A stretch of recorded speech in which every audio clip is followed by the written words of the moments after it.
Inspiration and isolation.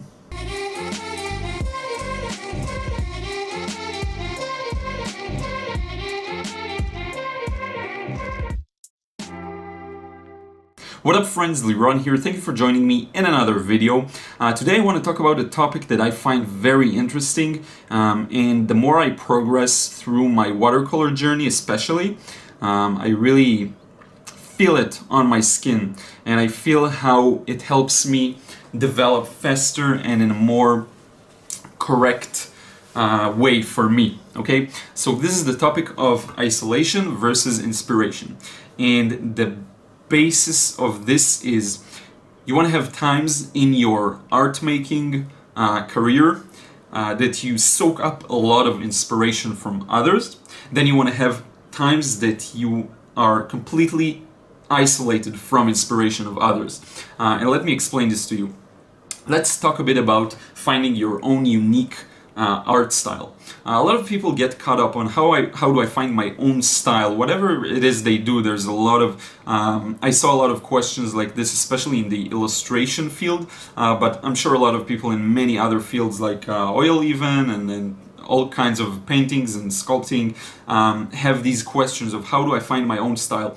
And my answer to that is that it's not necessarily something you find, it's more like something you carve out. So you can imagine yourself as this block of marble, and you just every day chip away at it and eventually create the final statue, which is your style. So it's more about really improving your skills, and from that your own personal style emerges. Okay, so now that we wrapped up this point, let's set it aside for a moment. So working on your own skills. Now, what I find is that many times in my work, I get inspired by other artists. Now, this has a lot of advantages and a lot of disadvantages. When I look at someone else's, and this is just my personal experience, when I look at someone else's paintings, especially, or illustrations, it makes me want to reach that level. It inspires me to try something, to aspire to something. In addition to that, it also makes me want to try things I haven't tried before, because it's different from what I do. So I'm trying out new things, and these are all great. Now, on the flip side, sometimes I find myself imitating that person. Now, it's okay to imitate, for sure. You learn a lot from it. You can do studies of other artists. It's just a good thing to do. It's a good practice.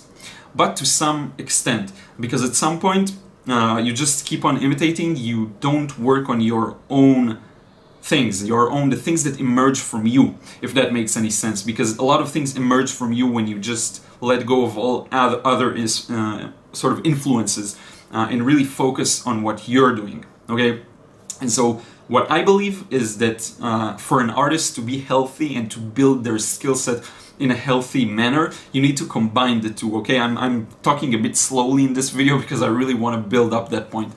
So now, what I think is that you need both to really improve. So on the one hand, you need periods of time where you're soaking up a lot of inspiration and you're just learning from others, because in the beginning, when I started in watercolor, I didn't know anything. I had to watch a lot of videos, I binge watched a lot of tutorials, a lot of things like this. And then I went and applied. I tried to produce similar results to what I saw other people do, or I just tried to achieve a style because that's what I knew, that's how I knew watercolor works, so I just tried to imitate someone else's style.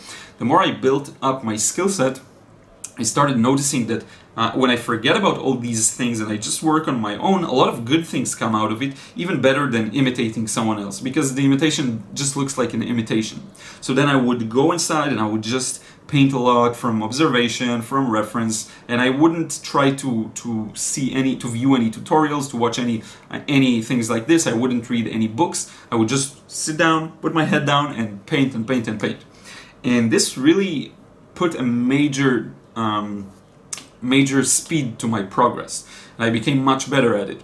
But then after a while, I felt like I'm sort of remaking the same things over and over. My paintings felt a little too similar to one another. It felt like I'm not trying any new things. I would do the same technique, the same approach every time, same kind of wash, same way of mixing things. And then I understood I'm going stale. So now I need to switch. Up until now I was in a period of isolation, now I need some inspiration. And then I would go on YouTube and I would watch some other artists and just learn a lot from them. By the way, there are birds chirping. I hope it just enhances the video and not distracting. Maybe you can't even hear them. So anyway, what I wanted to do back then is move from isolation to inspiration. And then I went on YouTube and soaked up all the inspiration I could find. I looked at a lot of tutorials, a lot of demonstrations by some of the best artists that I consider the best. I even made some studies of old artists. And this really helped me. It really, because when you try to imitate someone else's work, you are kind of forced to try weird things that you never tried before. The result can be very humbling. Even if you think you're good, then you try going at it in someone else's approach and you find out that you're not that good. You were just good in one specific thing that you worked on constantly. And so this created expansion. So now I have all of this to work with, not just this small skill set that I kept doing again and again. Expansion, now I'm working towards improving these skills. After a while, this will go stale as well. Then I will go again to some... So when I try to work on these skills and master them, this is again isolation. Then I feel like it's going stale. I'll expand again by watching other artists, trying to imitate what they're doing. Okay, so what I think the key is really, in many things in life, I try to kind of alternate between extreme situations, okay? So you have one situation of isolation, very extreme, one situation of inspiration. And then I try to put some emphasis on this one, then put some emphasis on this one. The time frame I find for each one, for me personally, from what I see worked for me, is 3 months or maybe 2 months. So I'll have 2 months of really diving deep on my own work, then 2 months of more being inspired by others, following tutorials, things like this. This is the kind of time frames that worked for me just spontaneously. I didn't try to do that deliberately too much up until a few months ago. And this is just what happened naturally. This is the natural transition I kept going through. So I just wanted to share this idea with you because it may help you. I'm really curious to hear your opinion about it, so drop a comment below. This is very subjective, it's my experience, but I do think there is some truth to that, you know. And with time I will see how this continues on, how this cycle continues. It's very interesting.